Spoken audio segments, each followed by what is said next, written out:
বন্ধুরা দেখতে পাচ্ছেন আমি কিন্তু আবার চলে এসেছি আপনাদের মাঝে টমেটো গাছের পরিচর্যা নিয়ে। আমি কিন্তু আর 9 দিন হচ্ছে কিছু টমেটো চারা লাগাইছি, বস্তা টেরে করে এরকম করে লাগাইছি। দেখেন টমেটো গাছগুলো কি সুন্দর হয়ে গেছে।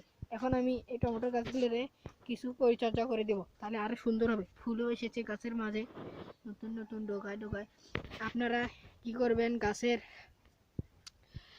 এই যে এই বুড়ো পাতাগুলো আপনারা কাটিং করে দিবেন, কাটাই করে দিবে। দেখছেন আমি কতগুলো পাতা কেটে দিলাম বুড়া। আর এই বুড়া পাতাগুলো আপনারা কেটে কেটে দিবেন, যেগুলো বুড়ো হয়ে গেছে আর কি, চলে না, হলুদ লাগছে যেগুলো। আর যেখানে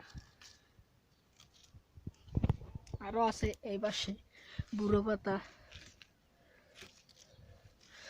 বুড়ো পাতা কেটে দিলে গাছের গ্রোথ আরও ভালো হবে, যেহেতু গাছে অনেক খাবার দিচ্ছি আমরা।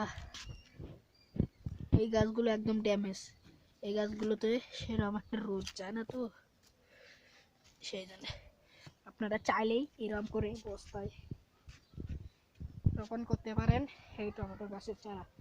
আপনারা দেখতে পাচ্ছেন আমার টমেটো গাছে কিন্তু ফুলও এসেছে অলরেডি, দেখছেন। আজকে আমার ভিডিওটা এখানেই শেষ সম্পূর্ণ করে দিলাম।